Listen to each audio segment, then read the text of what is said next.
sometimes you sort of lose sight because of everything that's happening with the speed of British boxing. I remember that earlier that week, unfortunately, obviously, the incidents in Manchester at the arena, and it was a very tough week to deal with operationally. And obviously, it was a tough fight for Kell Brook. But what a night that was. Sometimes we forget 27,000 people in at Bramall Lane for Kell Brook defending his world title. And of course, we wanted it to go the other way. It didn't work out, but it was an incredible fight against Errol Spence. Groves Chudnov on the card as well. Great night for George Groves. Dave Allen, didn't work out for him, but he gets another crack at the whip. And I'll tell you, it's great to be back in Sheffield, especially after that event. And I know that a lot of people sat at home that night or on their computers, eating their Domino's pizzas and drinking their pints. And, oh, Kell Brook should have carried on in that fight. Do yourselves a favour and watch the 10th round of that fight, where Kell Brook went out and gave every inch of his soul to try and overcome Errol Spence with that injury. And I'm very excited to see Kell Brook back in the ring. I think it took him a while to get over that defeat. You know, to lose in front of your home fans, to lose your world title, was a bitter pill to swallow. And it's taken him a while to get the bit between his teeth. And, you know, with the help of Terry and the family and Dom, he's got the bit between his teeth now. And a certain addition to the Matchroom stable and Amir Khan, I've seen even a switch in the last week or so in Kell Brook. He's got the hunger back. He's got that look in his eye. And he needs that. And if he's got that and he's got that buzz, he's very, very difficult to beat, especially at a weight that's going to suit him like 154 pounds. The fight on March the 3rd, very tough fight against Sergey Rabchenko. And to be honest with you, I would have preferred Kell to box someone a little bit easier. But him and Dominic didn't want to. Every opponent we put in there, yes, no problem, because he wants to be at the top of the division in the 154-pound division. And we're going to see that against Sergey Rabchenko, who's a very, very tough, come-forward fighter with a great engine and can punch himself with plenty of desire. So this is a very, very tough fight for Kell Brook to come back to. What a great card we got planned. And I think the way that boxing is going in 2018, Gavin McDonnell against Gamal Yafai is an exact example of that. Sometimes you've got to roll the dice. You've got to be in fights that the public want to see. And you mustn't be afraid to try and go to that next level. If you're in great fights, it doesn't matter. And obviously representing both these guys, Gavin McDonnell lost for the world title last year. Gamal Yafai is unbeaten. He's looked excellent in his appearances so far. It's a big step up for Gamal Yafai. It's a very tough fight for Gavin McDonnell. But these are exactly the kind of fights that we want to see, aren't they? You know, the fights where we're unsure. We don't know who's going to win the fight between McDonnell and Yafai. But it is a great, great fight. Dave Allen. You know, my dad always takes the mickey out of me about Dave Allen. He says, you don't stop giving Dave Allen chances. But everybody was gutted at Bramall Lane when he couldn't get over the line against Lemuel Thomas. And I want to see it again. And I don't think it was a great fight at Bramall Lane, but I promise you this one will be. Because if it's not, we're not going to talk to Dave Allen again. And I believe he's going to go out there and become Commonwealth champion on March the 3rd. And trust me, the atmosphere, if he does, will be brilliant. And the emotion that will come out of Dave Allen and the team will be worth every second of going through the process to make this fight. It also gives me great pleasure to welcome back Kid Galahad. And he's going to be defending his IBF Intercontinental title on the show, be announcing his opponent in due course.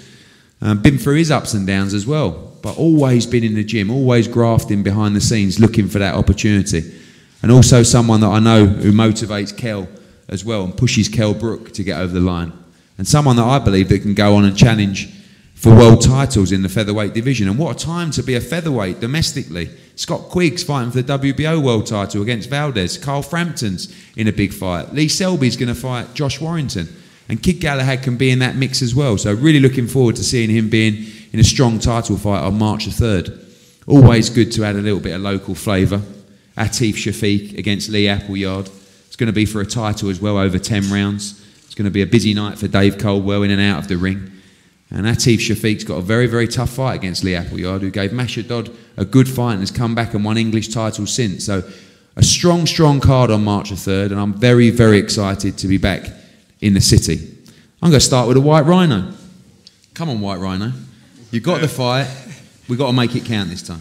Yeah, absolutely. You know, May 27th last year, it was a bad night. You know, I didn't perform. I think I tried too hard. I wanted to win really badly, but I didn't turn up in the best shape I could have done.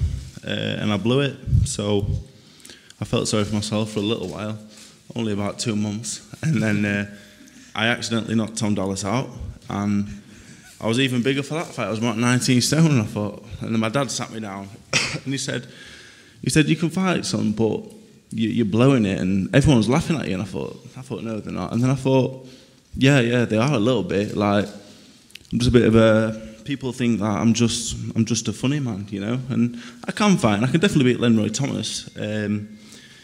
He's not really that good. I think that's what hurt the most.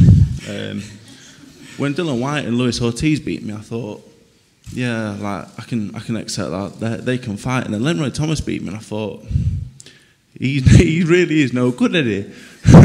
That's the mad thing about it. He really is no good. So at Cardiff, I got myself in the best shape possible because I really want to beat him. You know, the fight didn't come off, but I took it on the chin. My back went. I've had about 8 weeks off, but you know I'm back on it now. I want to win the Commonwealth title. I want to beat Lenroy Thomas. Winning the Commonwealth title will mean a lot to me. You know, it's a prestigious title. Beating Lenroy Thomas would be fantastic. You know, I'm not going to shake his hand after the fight. I don't like him. I really don't like him. Because that night at Bramall Lane, like my dad boxed there 33 years prior. It was my night, and I think I was complacent because I just thought I'm going to go in there and steam him because he's a bit of a pansy, and it didn't happen. So I'll be in the best shape possible again, March the 3rd. And I will beat Lenroy Thomas. I feel this time you got to fight with desperation. I was desperate Obviously last time. Controlled. Well, you didn't fight like you were desperate. I was knackered, so I was desperate. Yeah, maybe that's what it was. But this time, you got 36 minutes. And if you don't win it, you ain't getting another chance. No, I appreciate that. I'll get beat up by Dubois and that. Exactly. So, yeah. I mean, you get paid well, but you won't get the titles. This is it for you. Yeah. No, you have to make this count. No, I appreciate that. I know that, you know. I had the clown, but I'm nobody's fool, you know. But this time, you got to rip it off. No, I know. As long as you know that. I was going to tell you privately, but I thought I'd just tell you in front of everyone. No, it's fine. I know. We might as well get it out in the open. No, it's good today. I appreciate that. Thank you. Yeah.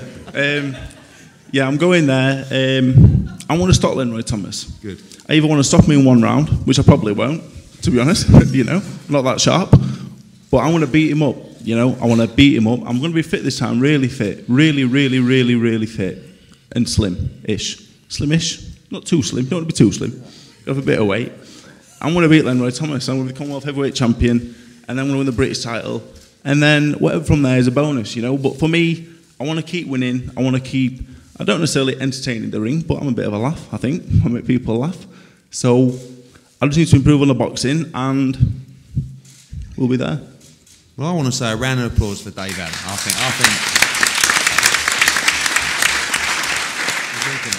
I'll tell you what, I want you to win so much on March 3rd. Genuinely. Yeah. Genuinely. Yeah, thank you. Just bloody make sure you do. Right. Barry. All right, Teeth, let's start with you down there. Okay. You've had it up and down, haven't you? Yeah. And now Dom asked for a big fight for you. He wanted a proper fight, a title fight. Yeah. Tough fight for you. I mean, I've watched you both box. You're slippery. You have the skills as well. But Appleyard can fight. It's a good fight, you know. I was offered this fight at the end of November on a week's notice, and I was willing to take it on 1 week's notice. So now we've got 6-7 weeks. I've been training since Christmas. I train 365, so there's no camp. I'm always in shape. I'm always around the weight, so I'm looking forward to putting a show on.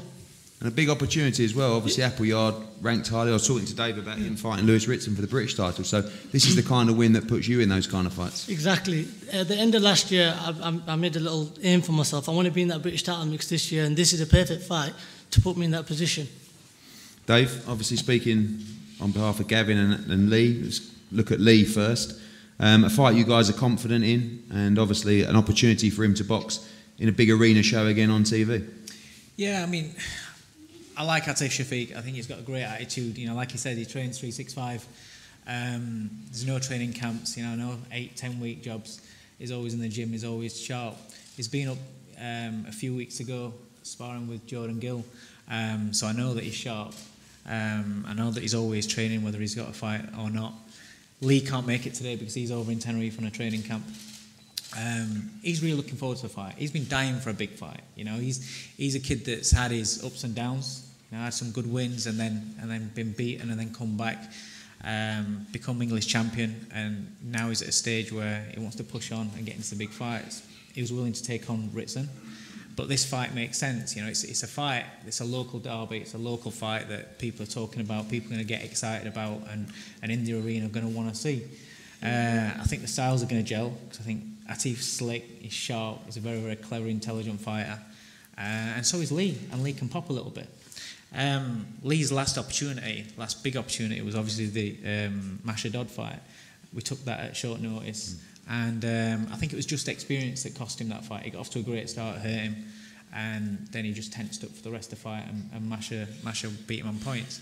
But fights like that are what makes fighters, and I think that the fights that Lee's had, 50-50 fights quite a few times, you know, tough fights quite a few times. I think they're the fights that are going to be the difference in this one. You know, the big stage again, and I believe that my man's going to win, but it is a really good fight, and the thing is, well, it's between two nice kids as well.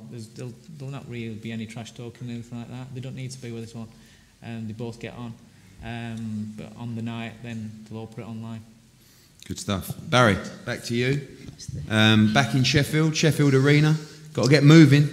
Been a frustrating couple of years for you, and now you're on it, ready to make a charge and take on all these boys domestically and globally in the featherweight division. Yeah, you know, first of all, I'd like to thank Eddie and Sky Sports, Matchroom Boxing, for giving me this great opportunity, and coming back to fight in Sheffield, in my home city. I was forged in Sheffield. I was forged in the Steel City, and I can't wait to come and put on a performance. Obviously a great time to be a featherweight in this country and globally as well, but definitely big domestic fights out there for you, and you know, you want to get right in the mix of those. Yeah, you know, we've got domestically, we've got a lot of world-class operators just in the British scene, so you know, you can put me in with any of them guys and I believe I'd come out victorious. I'd beat any of these British level fighters. Max, a lot of people talking about this fight between Gamal and Gavin McDonnell, and obviously this is the big step up at the right time for Gamal, and the one that he needs now to go on to that next level. Yeah, a really good, interesting fight for both guys. Yeah, it's a test he needs. This is Gamal. You know, he's been in like 3 scheduled 12 rounders. This is the test he needs now. Like, Gavin's a good kid. We sparred with that. We know what he's like, but, you know, I'm really confident Gamal will get the win here now. Tough to overcome Gavin in terms of experience for this fight. Obviously operated at world level as well. But do you feel that he can stand up to the power of Gamal Yafai? Maybe, we'll see. But, you know, we can't rely on power in this fight. We've got to rely on boxing skills as well. You know, Gamal was a world-class amateur. He's not like some kid that's just come through bombing people out. You know, he'll show how good he is in this fight in the third. Dave, a great fight. Again, I know you love great fights, and obviously everyone talking about this. A real 50-50 fight. Gavin operated at obviously world level, and hats off to both guys for taking this fight. But Gavin was straight on. You know, he's up for these kind of fights and these kind of nights. That's the thing about Gav, is he if you look through his record or his career, he's always had fights. He's always had, you know, there's not many walkover jobs, even early on, area titles, English levels. So he's got that sort of experience. Gamal's a kid that I've always rated from his debut. You know, he's a very good fighter. I think he's exciting. Yes, do I think he can bomb? Yeah, he can most definitely bomb. But yeah, he can box as well. You know, and that's what makes this fight intriguing, because you've got Gamal that can box, Gamal that can fight and punch, and then you've got Gav McDonnell that's been there and done that. You know, he can box, he can fight, he hits harder than what you think.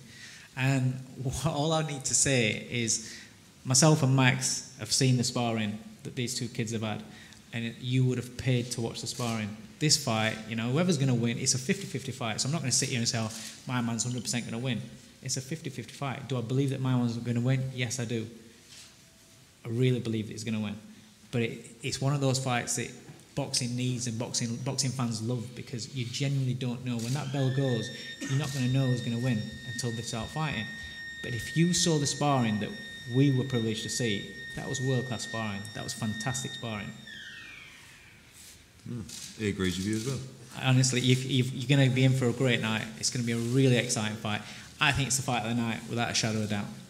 Gav, I say a stop-start for you last year. You fought for the world title, so it wasn't that bad. But obviously coming back from there, needed that big fight, and now it's come in a great fight with Gamal Yafai. That's it. Last year, terrible year for me boxing. I had a world title shot which I got beat, and then I sort of expected to be back in big fights, and this boxing game don't work like that. I had 2 6-rounders, a bit of a forgotten man. So to be back in big fights, in big arenas, do you know what I mean? It's what I'm about, and it really gets me excited, this fight, and sets up a massive year for me. Obviously, again, a great division domestically and worldwide. How do you rate this fight with Gamal? Obviously, you've shared a ring time with him in sparring. Know this is going to be a tough night for you as well? 100%, it's going to be a tough night. Gamal Yafai is a quality fighter, and come fight night, I'm going to prove why I'm the best in the country. Gamal? Yeah. The big test now, and obviously what I love about all these GB fighters and podium squad fighters coming through, you get your chance to develop, you get your chance to learn, and then we need to see. We need to find out. And this is the kind of fight where we're going to find out all about Gamal Yafai. Yeah, 100%. It's what I need in my career now to push on for. I think if I when I beat Gavin, it puts me up in the top 10 world ranking. So that's what I want. Obviously, you've shared the ring with him. You've had those sparring sessions. What gives you the confidence that you can beat Gavin McDonnell on March the 3rd? I just think I'm a all-round better fighter, especially now. We sparred about 2-3 years ago, so I think I've improved loads. He's improved as well, so I'm expecting a good hard fight. Dom, welcome. Feels I should be paying you a fee these days to get you here. You're mad at the moment. Well, that's what all these top world-class fighters. Yep. You know, it's been a great time for you in the Ingle Gym as well, and one of your longest-standing associates in Kell Brook back in a big fight, and looking like he's really got the bit between his teeth now. Yeah, you know, we were out in Canada a couple of months just before Christmas, and he went out with Billy Joe Saunders. You know, he was training out there, watched the fight. You could see the motivation coming back. Billy's a world champion, Kell's been a former world champion. And you could see every time Billy was sparring, you could see the sparkle in his eye. When he boxed, you could see the spark, and you could see, you know, sometimes when boxers have had enough, they're not interested in anybody else, and you could see the spark back in his eye and the hunger kicking back in. We came back, went to Fuerteventura, and he stepped up another level again. And as you can see today, he looks in great shape 6 weeks out. I think he's got the bit between his teeth. It's a great card. You know, every fight on this card, what's listed on this bill poster behind me, is a good fight. They're all 50-50 fights, and Kell's in a 50-50 fight. So, you know, everybody's going to try and prove the point on that night to put on a show. It's going to be a great night, and you know, I'm expecting Kell to come through a very, very tough fight and set himself up for 2018. There's some big fights, and hopefully, Eddie, I know you can do it, that we're going to get the Khan fight by the end of it at some point. Everybody's talking about that fight. We're one step closer. You've got Khan in the team now. So that's motivating Kell, and give him something to go for. Rabchenko, a tough test. Obviously, you've shared some rounds with him as well in sparring, but the kind of fight that Kell needs, a little bit of fear factor going in and know that he's a handful as well. The thing about sparring is, you know, we've sparred a lot of kids with opponents and fighters I've had, and 9 times out of 10, every time you get in a fight to fight them, it's a completely different fight to what the spar was. And if you take anything from sparring into a fight, you know, with a kid you've sparred against, you're making a big mistake. You know, I've seen it so many times, and you know, we've got Gavin and Gamal here, and they sparred each other, and you know, that's going to be a tremendous fight, but it'll be nothing like the spar. Same with Kell and Rabchenko. It was a tough spar. Sometimes Kell got the top side. Rabchenko's a tough kid. But if you take anything from that, thinking, well, you know what, he got top side in his sparring, it's going to be a very, very tough night for Kell, because Rabchenko is a seasoned pro. He's been around a long time, and he's not coming to lie down. He's a tough kid. He's from Eastern Bloc. You know, they get nothing out there. They've got no money. They fight to survive, and that's what's going to make this fight interesting, because he's seen Kell Brook getting beat twice, and that will motivate him. You know, Rabchenko's been beat once or twice, but you know, not in the ways that Kell got beat. So that will motivate him. You know, he's a tough kid. He can take plenty of shots. He's tough, and he can give plenty of shots as well. And I'm 100% sure that he's coming to win this fight and put himself back on the map. Kell, first press conference since back in May. Looked like you got the bit between your teeth. Saw your social media 7 o'clock this morning in the Ingle gym grafting. Grafting away. A big night for you on March the 3rd. Very important, perhaps the most important night of your career. It is. You know, the new weight division. I think that's going to be a big factor in the fight. You know, draining myself down to welterweight. You know, it is very hard. You know, for the right fight. And obviously, like I'm going to get on today talking about, I want to be as active as possible this year, because you know there's not many fights left in me, so I want to keep active, keep my weight down, keep healthy and keep on it, you know, because like I say, it's better to be around the weight instead of ballooning yourself up and coming back down in weight. I'm looking forward to getting weighed in and not getting weighed in again. Yeah. You know, with a 10-pound limit out the window. So I'm looking forward to fighting at 154. Being very healthy, hydrated, and performing in my city of Sheffield. How difficult was that night back in May? I mean, a tremendous fight, and we all know Errol Spence, pound for pound, one of the top fighters in the world. Many feel like because of the weight, it wasn't quite you in there that night, and we would have loved a few extra pounds, or even maybe not the check way, but tough to take, and taken you a while to get through the other side of that. Oh, it's been very tough, you know, very tough. I started the fight well, you know. I think the weight caught up with me, with the eye going as well. The camp getting ill 3 times. There's many things. I don't want to make any excuses, but you know, it is what it is. The fight, I was winning the fight, and I could beat Spencer. I could beat the guy 100%. You know, but it wasn't my night that night. It wasn't my night. But we come again, we rise again. Rabchenko. Perfect style for you, really, for an explosive fight. You know exactly what he does. He's going to be coming at you all night. You've shared rounds, sparring, and a chance to really make a statement in the division on March the 3rd. He's a very tough opponent, very, very tough. You know, if you'd pay a lot of money to watch his spar, I'm telling you, you know, he comes to fight. He's tough. Like Dominic said, you know, he's got nothing to lose. This is Charlie in the Chocolate Factory. This is a golden ticket to beat me, and he can go on himself. So he's coming to win. And like I say, I've got that bit between my teeth. I'm excited about the new division. I'm excited to be back. And I'm excited about 2018. You know, another character is with Matchroom now. And we shouldn't really be talking about other opponents, really, to be honest with you. I shouldn't really say that. Because I've got to keep my eye on Rabchenko. But, you know, the guys here. And hopefully, Eddie, we can make that fight for these people. Of course, the one that we want, and hopefully that fight moves closer now. You're both in the same stable. Remember you texted me the night before the announcement saying, "Is it true?" Yeah. I said, "Yeah." We spoke before. You didn't believe we were going to do it, but this is the fight we want to make, and obviously important for you both to look good in your upcoming fights. Both get some wins and build towards a British super fight. I know you've got Rabchenko, but the whole country calling out still, and even more so after your next 2 fights for Brook v. Khan. That's what I mean. I think we can make it. I think we can make that fight now. You know, I've got the bit between my teeth. I'm training constantly. I'm living the life. You know, I'm feeling great about myself. I'm flowing. You know, and I'm doing what I'm told to do in the ring.